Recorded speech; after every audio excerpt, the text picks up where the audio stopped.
Quiero darle gracias a Dios por nuestra obra, la Asociación Bautista Libre. Ustedes saben que nuestra iglesia, Iglesia Esperanza, pertenece y trabaja afiliada con una asociación evangélica cristiana que se llama Bautistas del Libre Albedrío en Estados Unidos. Y le doy gracias a Dios porque el apoyo que nos dio el equipo de los Bautistas Libres de la misión de acá del estado de Missouri, nos apoyaron con una ofrenda para el campamento de niños. Y eso nos ayudó a que cada niño, ningún padre tuviera que dar dinero, sino que en conjunto la iglesia, con el equipo Misión de los Bautistas Libres, se pudo recaudar todo el fondo que hizo falta para el campamento de niños y también para el campamento de jóvenes. Y le damos la gloria a Dios por eso, porque de esa manera también, ¿no es verdad? Yo creo que es bueno ser agradecido por nuestra obra y que estemos orando también por nuestra obra, la obra que Dios nos ha permitido ser parte de ella, para juntos trabajar en la expansión del reino de los cielos. También quiero invitar a mi hermanita Julieta. Ella estuvo en el campamento y ella quiere dar aquí un testimonio de lo que más le gustó del campamento y también dejarle saber su decisión, la decisión que ella tomó en este campamento. Julieta, ¿puedes venir? ¿Eh? Yo voy a estar aquí cerquita de ti, no tengas pena. Entonces, nuestra hermanita Julieta, que también fue su primer campamento. Entonces, ¿qué fue lo que más te gustó, Julieta, del campamento en Niangua? Los caballos. Los caballos, estaban bonitos los caballos, ¿eh? ¿Y qué fue lo más importante? ¿Qué decisión usted decidió en este campamento? Seguir a Jesús. Como Señor y Salvador. Amén. ¿Cuánto dan gloria a Dios? Aleluya. Dale un fuerte aplauso al Señor. Felicidades, Julieta. Gracias por compartir ese testimonio y dejarnos saber qué es lo que más te gustó del campamento. Le doy gracias también a Dios por los padres y las madres que depositaron confianza en nosotros, en los líderes que participamos en el campamento para dejar ir a sus niños y sus niñas. Realmente es un honor para nosotros. Y lo que vemos es el fruto, ¿no es verdad? De cómo ahora lo que queda es seguir discipulando a esos niños. Lo que queda también es que la familia también ponga de su parte y siga discipulando a esos niños en el hogar. Que cada hogar sea como una pequeña iglesia, ¿no es verdad? Y juntamente con la iglesia, también que nos debemos de comprometer con esos niños y con todos los que pongan la fe en Cristo en este lugar. La iglesia, con la familia y los campamentos, todos, si trabajamos con un mismo sentir, a enfocarlos y ayudarles a seguir a Cristo, pues vamos a ver victoria, vamos a ver más fruto de parte del Señor. Amén. Gloria a Dios. Sin más, te invito a buscar en Lucas, capítulo 11, versículo del 29 al 32.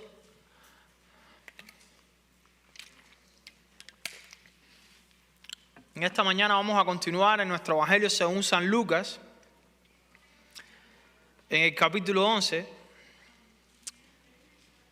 Lucas 11, 29 al 32, dice la palabra del Señor. Si puede ponerse en pie para reverenciar la palabra de Dios, se lo voy a agradecer.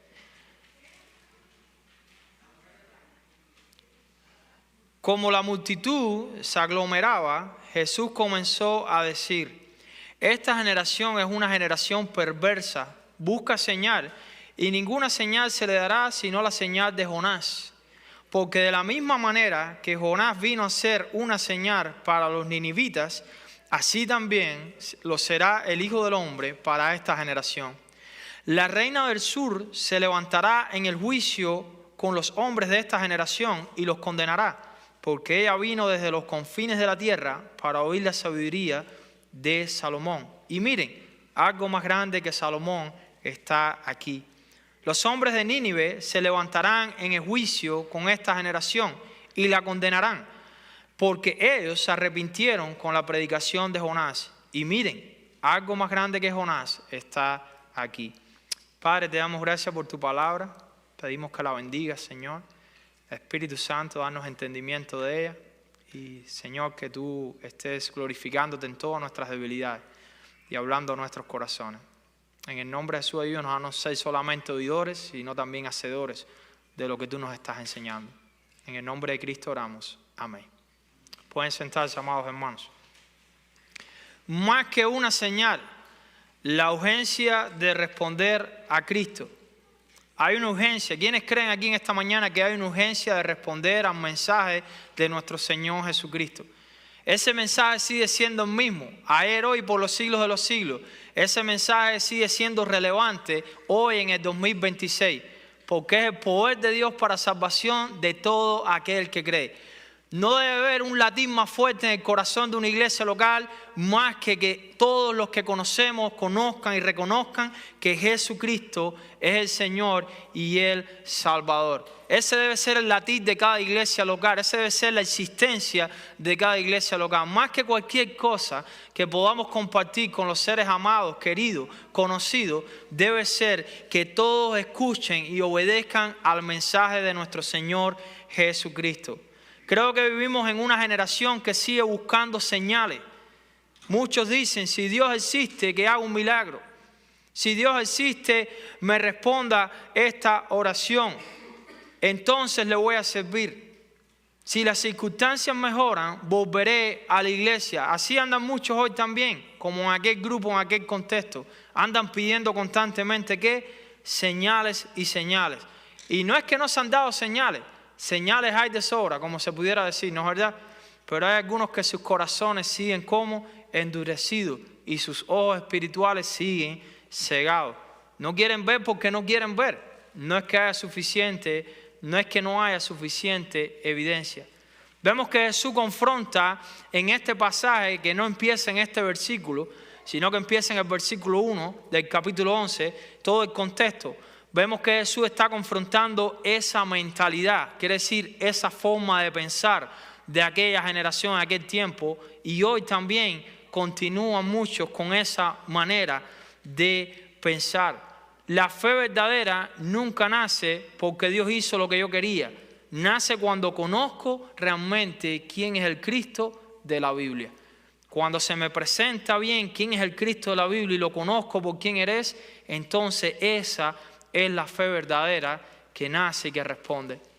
Me gusta mucho cómo Billy Graham dijo una vez, de nuevo este evangelista que fue usado en las manos de Dios para hablar a miles de personas en esta nación y en muchas otras naciones. El milagro más grande que Dios puede hacer no es sanar un cuerpo, no es sanar una enfermedad física, sino transformar un corazón y hacerlo, pasarlo de piedra a un corazón de carne, donde Él escribe su palabra. Ese es precisamente el énfasis que estamos viendo que Jesús está haciendo. ¿Cómo estaba la multitud? Recuerden, una mujer había admirado a Jesús, pero Jesús busca más que admiración. Jesús dijo, admiración no es lo que te hace un bendecido, por admirarme, por pensar bonito de mí, por asombrarte con lo que yo puedo hacer. Lo que te hace una persona bendecida es escuchar y obedecer el mensaje que yo te estoy trayendo, en este caso el mismo Jesucristo. ¿Qué es lo primero que vemos aquí? Vemos una generación que busca señales en lugar de obedecer. Miren cómo dice el versículo 29, si tiene una Biblia ahí a su mano, en el teléfono, como la pueda tener. Como la multitud se aglomeraba, Jesús comenzó a decir, esta generación es una generación perversa, eso está fuerte, busca señal. Busca señal. Creo que Jesús no está condenando aquí los milagros que Él mismo hizo. No creo que es que Jesús esté en contra de estas cosas. Él mismo había sanado enfermos delante de sus ojos. Había expulsado demonios. Ahí mismo, con esa misma multitud, ya ellos habían visto cómo Jesucristo había liberado un demonio, un endemoniado, disculpen, que estaba poseído y estaba sordo y mudo. Ya Jesús había alimentado más de 5,000 personas con un almuerzo de un muchacho que vino con fe a Él.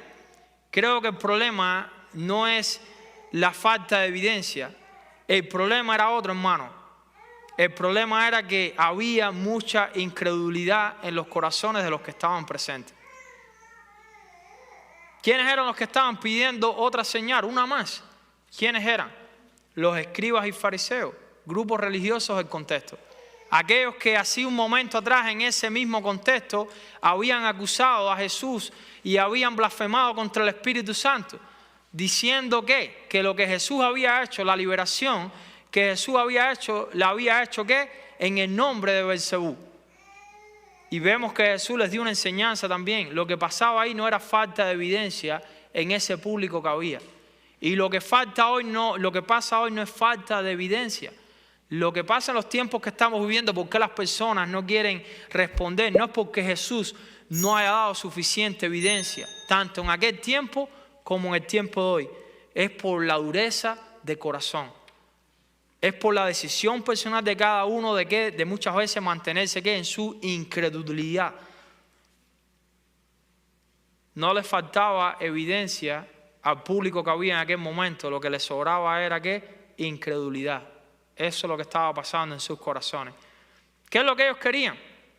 No se conformaron con ver y con recibir con fe lo que Jesús ya estaba haciendo durante un tiempo en su ministerio terrenal hasta el momento. Ellos querían más, ellos querían un espectáculo, pudiéramos decir, ¿no es verdad? Hay un comentario que me gusta mucho en el Nuevo Testamento que, hablando de este momento, de este tema, en este pasaje dice algo así: en cuanto a esta señal, lo que la gente quería era algo emocionante, algo excitante, algo sensacional, una señal del cielo. Bueno, ¿qué quería decir exactamente? Dice el comentarista. Se esperaba que produjera en el cielo sobre ellos una visión de Miguel descendiendo repentinamente de su morada celestial para venir a liberar a los judíos del yugo opresor de los romanos. La demanda de ellos era una demanda malvada, porque además de ser insultante al mismo Señor Jesús que estaba presente e insolente, era también una demanda hipócrita, porque se sentían seguros de haber pedido a Jesús algo que Él no podría de ningún modo, según en sus mentes, realizar. ¿Qué es lo que quería esa generación? ¿Qué es lo que quería aquel público? Querían algo espectacular para creer, cuando ya tenían al Hijo de Dios frente a ellos. La pregunta es, ¿no había dado Jesús suficiente evidencia de que eres el Salvador? ¿No había dado Jesús suficiente evidencia a todo aquel público que había ahí de que eres el Mesías? ¿De que Él es aquel que las Escrituras decían que ellos estaban esperando? ¿Qué es lo que pasa? Lo que pasa es que Jesús no estaba llenando las expectativas que ellos tenían en su mente. Y eso sucede hoy también, hermano. Muchas veces también hoy muchos pueden caer en ese error, en esa mentalidad, en esa forma de pensar como aquel público en aquel tiempo. Algunos a veces dicen que van a creer en Jesús según Jesús obre conforme a sus propias expectativas personales. Cuando consiga un mejor trabajo, Señor, te serviré. Cuando Dios quite este problema, Señor, confiaré. Cuando vea un milagro, creeré más. Dice la palabra que el oído no se cansa de oír y el ojo no se cansa de ver. El corazón del hombre, ¿cómo es? El corazón del ser humano es un corazón insaciable. Si eso es lo que constantemente estamos siguiendo, señales, milagros y estas cosas, hermano, esas cosas a veces nos pueden, desviar. De hecho, dice la palabra en Apocalipsis en los últimos tiempos que le será dado un poder engañoso al enemigo para que aquellos que han sido endurecidos en sus corazones y no han decidido creer con la evidencia suficiente de lo que Cristo hizo, sean confundidos siguiendo milagros y señales por medio de un poder engañoso que se le dará al enemigo en los últimos tiempos. Eso está en la Escritura, amados hermanos. La fe madura no vive esperando nuevas señales o que Dios les llene sus expectativas, todo lo que ellos quieren en su mente. La fe madura, la fe verdadera, vive obedeciendo la palabra que ya ha recibido. Su palabra debe ser siempre suficiente para nosotros. ¿Qué dijo Jesús en el versículo 28 de Lucas 11? Miren lo que dice. Si puede ir ahí conmigo. Lucas 11. Versículo 28. Miren lo que dicen, hermano. Ahí mismo, eso fue con el mismo público que estaba ahí. ¿Qué dijo? Al contrario, les contestó Jesús, dichosos los que oyen ¿qué? La palabra de Dios y la guardan. Esos son los dichosos, esos son los felices. Yo les hago una pregunta. Cuando Timoteo tuvo un problema de estómago, ¿ustedes se saben ese pasaje en la Biblia? Timoteo, un discípulo de Pablo, tuvo un problema de estómago. Y Pablo, Dios no quiso obrar ninguna sanidad en Timoteo. Si Timoteo hubiera estado buscando milagros constantemente, ¿qué hubiera pasado con Timoteo? Se hubiera alejado de la fe. Sin embargo, Timoteo tenía la palabra profética más segura, que es Cristo Jesús, a la cual hacía bien si prestaba atención y mantenía su corazón seguro en lo que ya se le había sido revelado. Vemos al mismo Pablo, hubo un momento donde Pablo oró por un problema físico 3 veces. ¿Y qué le dijo el Señor? Bástate mi gracia, porque mi poder se perfecciona, ¿qué? En la debilidad. ¿Y qué hizo Pablo? Por lo tanto me gloriaré ¿en qué? En Cristo y en su palabra. En eso me voy a gloriar. Porque los milagros se pueden acabar, pero Cristo permanece para siempre. Y también todos los que hacen la voluntad de Dios permanecerán ¿qué? Para siempre, dice la palabra de Dios. Hace apenas unos días estuvimos viendo algunos testimonios que yo creo que esto es lo que debe darnos gozo, hermano. Cuando un alma se arrepiente y acepta a Cristo como Señor y Salvador. Sea grande, sea pequeño, sea anciano. Si esto a la iglesia no le produce gozo, hermano, hay que empezar a examinar en nuestro corazón qué es lo que andamos buscando. Porque este es el sentir del corazón de Dios, de nuestro Padre Celestial y nuestro Señor Jesucristo. ¿Qué dice Él? El deseo del corazón de Dios, ¿cuál es? Su sentir, el centro de su deseo, ¿cuál es? Que todos vengan al arrepentimiento a Cristo Jesús y sean salvos. La iglesia tiene que tener el mismo sentir que hay en nuestro Padre Celestial, porque a Él seguimos. Amén, a Él seguimos. Hace apenas unos días regresamos del campamento. Nuestra oración antes del campamento, más que comida, más que caballo, más que juego, más que todo lo que Dios usó que fue de bendición, era que los niños que fueran a ese lugar, que aún no tenían a Cristo en su corazón, pudieran tener un encuentro con Él. Esa es nuestra oración, hermano. Ese tiene que ser nuestro sentir. Todo lo demás es secundario. Todo lo demás es algo que Dios puede usar, pero eso no es lo primero. Y ese debe ser el sentir de cada familia. Que todos conozcan a Cristo como Señor y Salvador. 5 niños decidieron seguir a Cristo en nuestra iglesia. Hubo más. No fue solamente en nuestra iglesia. Gloria a Dios, hubo más niños en el campamento de otras iglesias que también participaron. Eso, hermano, es el milagro más grande que podamos ver. Un alma que estaba perdida y un alma que ahora ha sido salva por medio de la fe en Cristo Jesús. Tal vez alguien esperaba ver algo más espectacular. Tal vez alguno de los padres tenía en sus mentes alguna expectativa de cómo iba a ser eso. Pero tenemos que revisar a veces cuáles son esas expectativas, hermano. El mayor milagro no es que descienda fuego del cielo. El mayor milagro que vimos en este campamento y para lo cual fueron las conferencias, fueron las predicaciones, fueron las clases, para lo cual todo el mundo se esforzó, todos los líderes, los que sirvieron en la cocina con la comida, todo iba dirigido en un mismo sentir. El mayor milagro, hermano, fue ver a niños arrepentirse y entregar sus vidas a Cristo. Ese fue el mayor milagro que pudimos ver en el campamento de la semana pasada y que queremos seguir viendo en esta comunidad y que queremos seguir viendo en nuestra iglesia. Para eso Dios nos ha plantado en este lugar. Cuando un pecador nace de nuevo, el reino de Dios está avanzando.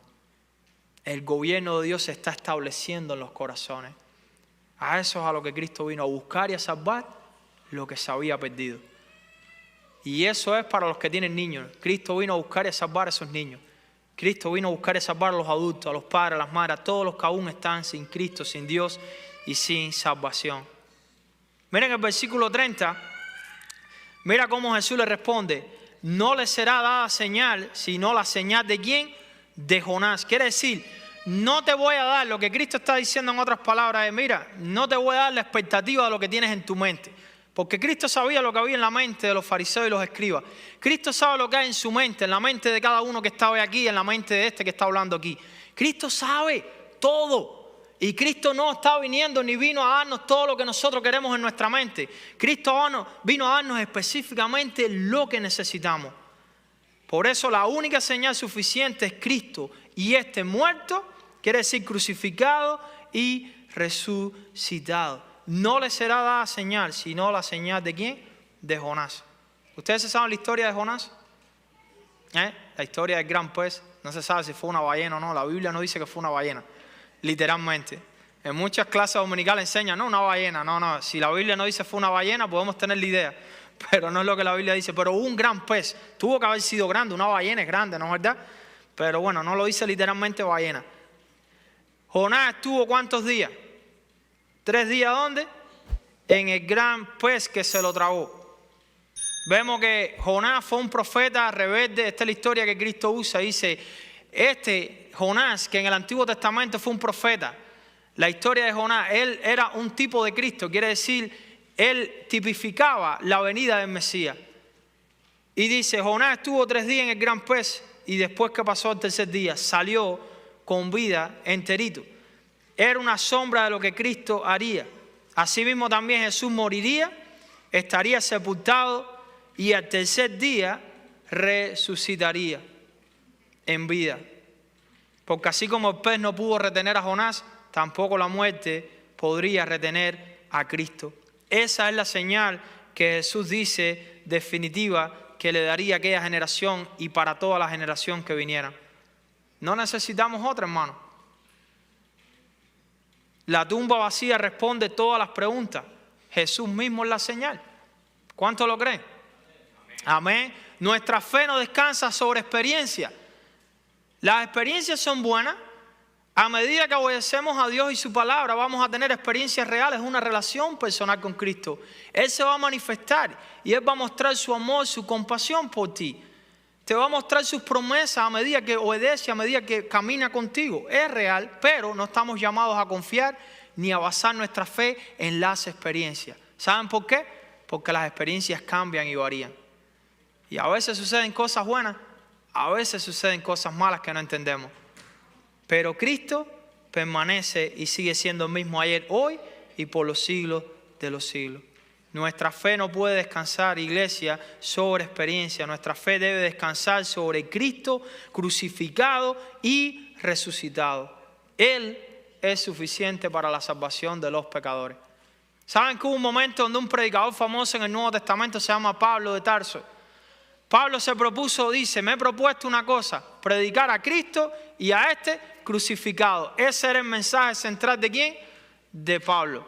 ¿Por qué? Porque ahí descansa ¿qué? La puerta abierta para salvación para una humanidad caída. Ahí es donde descansa la esperanza viva, en lo que Cristo terminó en la cruz. Dice el 31 al 32, Jesús, vemos ahí, si vas ahí conmigo, el 31 al 32, miren cómo dice la palabra, y usa otro ejemplo, no solamente el de Jonás, sino que ahora también usa el ejemplo de la reina del sur. Dice, la reina del sur en el tiempo de Salomón se levantará en el juicio con los hombres de esta generación y los condenará, porque ella vino desde los confines de la tierra para oír la sabiduría de Salomón. Y miren, algo más grande que Salomón está aquí. Los hombres de Nínive se levantarán en el juicio con esta generación y las condenará. ¿Por qué? Ellos se arrepintieron con la predicación de Jonás. Y miren, algo más grande que Jonás está aquí. Creo que Dios va a juzgar el día que venga según la luz que cada uno haya recibido. Jesús nos da 2 ejemplos aquí. La primera es la reina del sur. Esto es una reina que era una reina que no conocía al Dios verdadero. Era alguien que tenía una posición en su tiempo, era conocida, pero había escuchado la sabiduría de ¿quién? De Salomón, al cual ¿quién le dio esa sabiduría? Fue Dios mismo. Salomón oró y Dios le dio sabiduría. Y la Biblia lo llama el hombre más sabio que existió en la tierra. Bueno, sobre él está Cristo, por supuesto. Nadie más que Cristo. Y dice que esta mujer, esta reina, viajó cientos de kilómetros, gastó tiempo, esfuerzo y recursos. ¿Para qué? Porque quería escuchar la sabiduría de Salomón. Y ella en ningún momento pidió ninguna señal. Ella simplemente tenía hambre de conocer la verdad. ¿Y la conoció por medio de quién? Del siervo de Dios, de Salomón. Y estamos hablando de alguien que no conocía al Dios verdadero. Aquí en este público que Cristo está, estamos hablando de personas que conocían la Biblia, memorizaban 5 libros de la ley, eran escribas, quiere decir que tenían que transcribir y enseñar la palabra de Dios, el Antiguo Testamento, y estos eran los que estaban resistiendo la verdad. Estos eran los que eran corazones duros. Y por eso Cristo les responde de esta manera. Esta generación es perversa y mala, porque aun cuando saben, aun cuando ven, aun cuando conocen, se plantan firme con su corazón duro y orgulloso, blasfeman contra el Espíritu y también mantienen sus corazones cerrados a la verdad. Y por eso le dicen el día del juicio, porque va a haber un juicio donde todos van a dar cuenta, creyentes y no creyentes. Todos van a dar cuenta, todos vamos a dar cuenta delante de Dios un día, amén. Y dice que en el día del juicio, él usa estos dos ejemplos. Los ninivitas, ¿ustedes saben lo que eran los ninivitas? Personas que le habían maltratado al pueblo de Dios, personas que habían hecho cosas horrendas en el contexto contra el pueblo de Dios. Y Dios llama a Jonás, un hombre, un profeta de Dios, y lo llama ¿para qué? Para llevar un mensaje a esta ciudad. Y Jonás no quería ir porque Jonás sabía que esas personas le habían causado muchos males al pueblo de Dios. Y Jonás decide huir y tomar su propio rumbo. Pero Dios lo interceptó en el camino, porque ¿a dónde vamos a huir de Él? ¿De dónde escaparemos de su presencia? Si voy a los cielos, ahí está Él. Si voy a la tierra, aquí está Él. Si voy a lo profundo del mar, ahí está Dios. Dios está en todo lugar. No hay lugar donde la presencia de Dios no esté, porque eres omnipresente.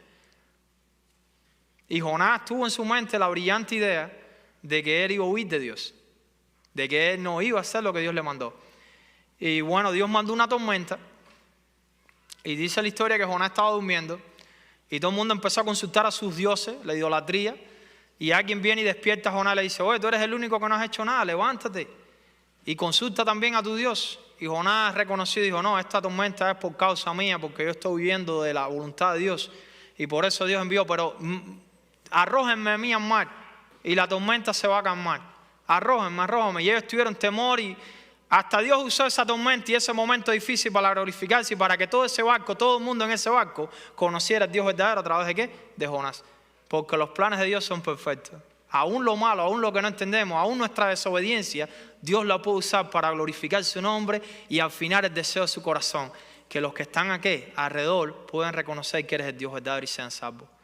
Dice que arrojaron a Jonás, no es verdad, al mar, y el gran pez se lo tragó. Y dice que cuando Jonás fue y predicó a los ninivitas, después de 3 días se arrepintió en el pez, no es verdad, dentro del pez, el gran pez, él se arrepintió. Y el pez lo escupió, ¿dónde? Ahí mismo. ¿Dónde fue que lo dejó? Donde el mismo Dios le dijo que tenía que ir. Y entonces Jonás obedeció y fue ahí a regañadientes, con enojo, pero fue. Y digo, en 40 días, ¿Dios qué? Estuvo predicando por 40 días y dice: oye, si no se arrepienten, Dios va a destruir esta ciudad. Y dice que cuando el rey escuchó el mensaje de Jonás, que fue un mensaje sencillo, él no habló mucho, dice que el rey mandó a toda la ciudad a hacer ayuno y oración. Todos se arrepintieron, hasta los animales, ni los animales comieron ese día. Fíjate hasta dónde. Y estamos hablando de una nación que no conocía en una relación personal a Dios verdadero. Y mira cómo se arrepintieron, cómo respondieron a un mensaje tan sencillo comparado con el mensaje de Cristo. A un hombre con pecado como Jonás comparado con Cristo, que es perfecto sin pecado. Y esto es lo que Cristo está diciendo: oye, si esta reina que vino allá a escuchar a Salomón, y yo soy más que Salomón, y esa reina se arrepintió, ¿cuánto más ustedes deberían de arrepentirse? Que yo estoy aquí en persona, Dios mismo encarnado. Oye, si Jonás le predicó a Nínive y toda esa ciudad se arrepintió con ayuno y oración, ¿cuánto más ustedes deberían de arrepentirse? Que yo soy más que Jonás y estoy aquí. Y sin embargo, ¿qué? No se arrepintieron. Eso es lo que Cristo está queriendo decir. Aquí hay alguien mayor que Salomón. Aquí hay alguien mayor que Jonás. Ellos rechazaron al mismo Hijo de Dios. Y su problema nunca fue falta de evidencia, de nuevo. Su problema fue ¿qué? Dureza de corazón. Nadie podrá un día pararse entre la presencia de Dios en el día de juicio y pararse y decir: no, Señor, es que a mí nadie me habló de ti. No, Señor, es que yo no vi ninguna señal, Señor. Nadie podrá pararse ese día y justificarse delante de Dios. ¿Por qué? Porque Dios ha dado suficiente evidencia. Nos ha dado la creación que habla por sí sola, la cual se conoce como ¿qué? Como la revelación general de Dios. Donde por medio de lo creado podemos ¿qué? Conocer a Dios ¿qué? El poder del Dios invisible, dice la palabra en Romanos capítulo 1. Nos ha dado el Hijo a Jesucristo, el cual ha revelado al Dios santo, amoroso, vivo y perfecto y único.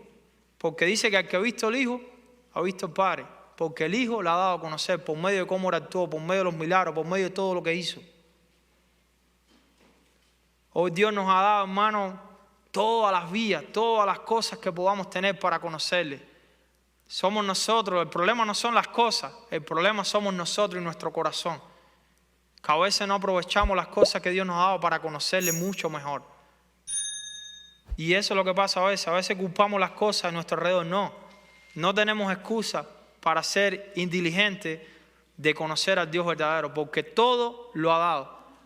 Los misioneros están yendo a lugares intrincados, lugares donde hay aldeas, donde hay aborígenes, indios, donde personas nunca la civilización, donde no ha llegado nadie. De hecho, hay historias de una isla donde fue un misionero. Usted seguro se sabe esa historia. Y fueron en una avioneta. Fueron a ese lugar, sembró la semilla. Y creo que fue en ese momento cuando volvió a ir, le tiraron una flecha y ahí se quedó un misionero. Y después, tiempo más tarde, el hijo del jefe de la tribu se convirtió a Cristo y viajó hasta este lugar, hasta Estados Unidos, para dar testimonio de cómo él recibió a Cristo como Señor y Salvador. No. El hijo del misionero fue después y los evangelizó. Y el jefe se convirtió. Gloria a Dios, gracias, hermano. Y eso es en lugares bien intrincados.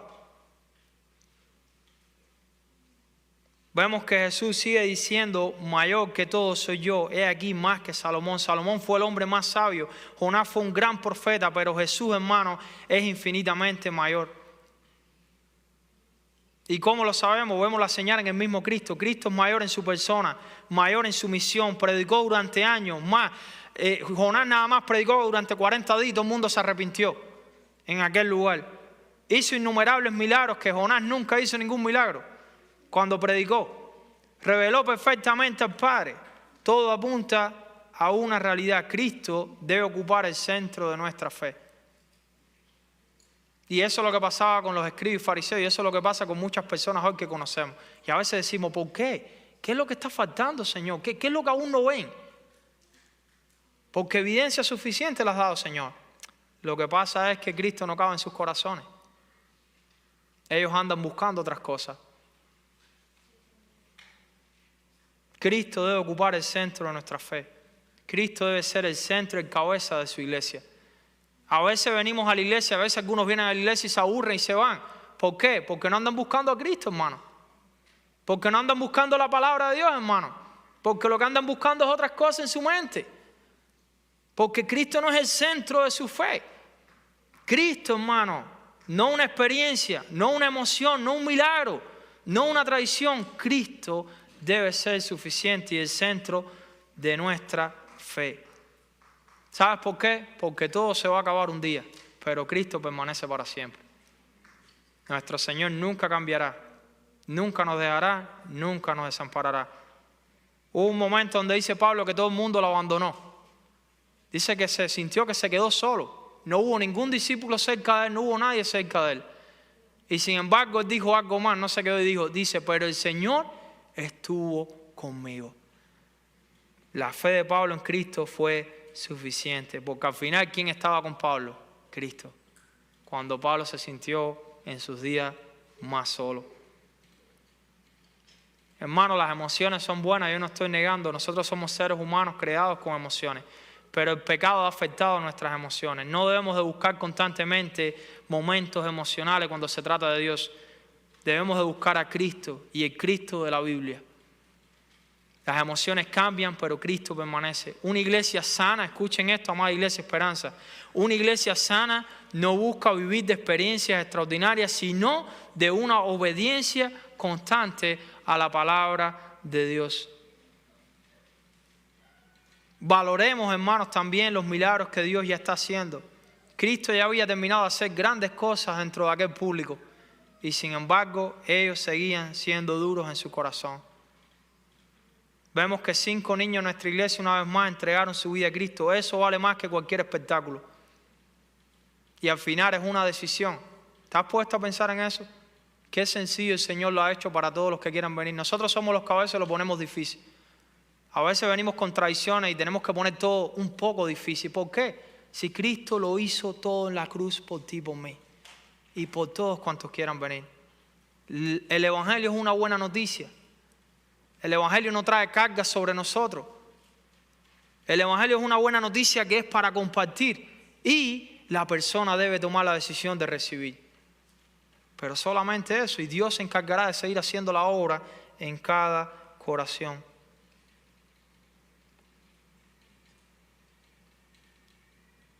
Hermanos, respondamos a la luz que Dios nos ha dado. No basta con escuchar sermones, no basta con conocer doctrina, enseñanza. Cada mensaje recibido aumenta nuestra responsabilidad de iglesia delante de Dios, como enseña Santiago 1:22. Ser hacedores de la palabra y no tan solamente oidores de la palabra. Me gusta cómo Jesús termina diciendo: he aquí más que Jonás en este lugar. Hoy podríamos decir: aquí tenemos hoy más que Jonás. Tenemos que la palabra de Dios completa, la revelación completa. Tenemos el Espíritu Santo viviendo en nosotros porque hemos puesto la fe en Cristo. Tenemos la presencia de Cristo en su iglesia, como dice Apocalipsis, que Él se paseaba con el candelero. Quiere decir, se paseaba su presencia dentro de su iglesia. ¿Qué más necesitamos? La pregunta no es si Dios hará otra señal. La pregunta es, ¿qué haremos con la mayor señal que Dios ya nos dio? Jesucristo crucificado y resucitado. ¿Cómo usted fue salvo? Usted puede recordar por un momento cómo usted pasó de muerte a vida espiritual, de muerte espiritual a vida espiritual, de estar lejos de Dios a una relación reconciliada personalmente con Dios. ¿Cómo pasó eso? ¿Cómo usted pasó de tener culpa y condenación en su mente y su corazón a ser perdonado, limpiado y restaurado? ¿Por medio de qué? De creer en el mensaje de lo que Cristo hizo en la cruz y cómo al tercer día Él resucitó para darte vida eterna. Como Jesús le dijo a dos mujeres, a una de las mujeres, Marta o María: ¿crees esto? Yo soy la resurrección y la vida. ¿Crees esto? Ese sigue siendo el mensaje más relevante hoy, hermanos. Porque yo puedo estar sufriendo, Dios puede permitir sufrimiento en mi vida, Dios puede permitir muchas cosas en mi vida. Pero si me enfoco y mantengo mi corazón en este mensaje, hermano, voy a estar firme y seguro en el Señor.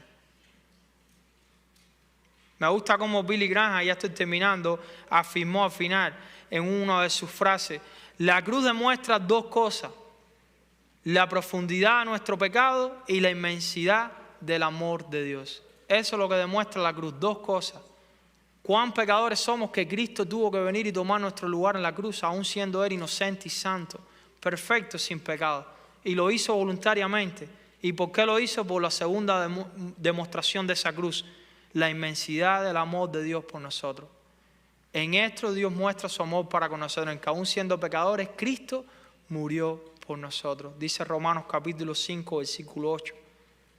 Aquellas personas que estaban allí en ese momento, aquel público, lo único que tenían que hacer era responder como los ninivitas: arrepentirse y reconocer: Señor, tú eres el Señor, me arrepiento de mis pecados, sálvame.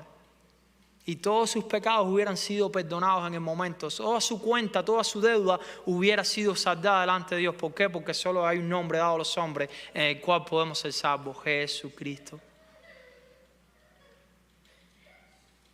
Hermano, no estamos ni tenemos que estar esperando otra señal. Hoy a veces las iglesias andan enfocadas en esas cosas. No que señal por aquí, no que señal por allá. Y se nos olvida del mensaje que es lo más importante, que es la cruz y la resurrección de nuestro Señor Jesucristo. Yo creo que eso es lo que necesita hoy Venezuela. Escuchar el mensaje de salvación, de que en Cristo hay perdón y esperanza y vida eterna para todo el que cree.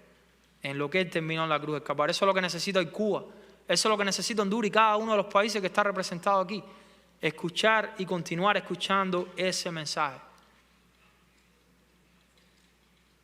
La cruz creo que ya habló y la tumba vacía creo que ya ha respondido, porque hoy estamos viendo desde un contexto diferente a la historia. Ya todo está consumado, ya todo está terminado. Creo, hermano, para terminar, que el pasaje queda clarísimo lo que Jesús nos está dejando saber, no solamente a aquella audiencia en aquel tiempo, sino también para nosotros hoy.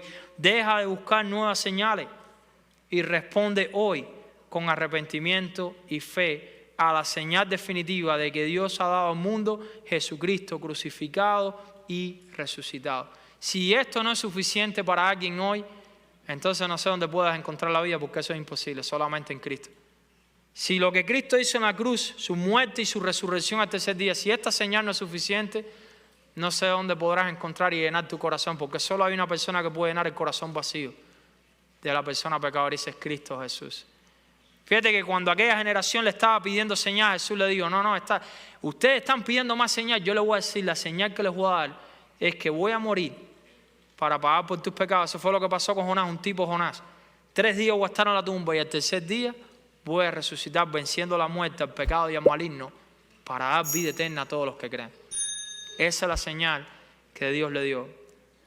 La señal que le dio no fue liberarlo de los romanos. La señal que Él nos va a dar no va a ser cumplir todo lo que puede estar en nuestra mente, todo el anhelo que pueda tener un hispano hoy en día aquí en Estados Unidos. No, esa no es la señal, hermano. La señal es lo que ya Él terminó. Él resolvió el problema más grande de la humanidad, que es nuestro pecado.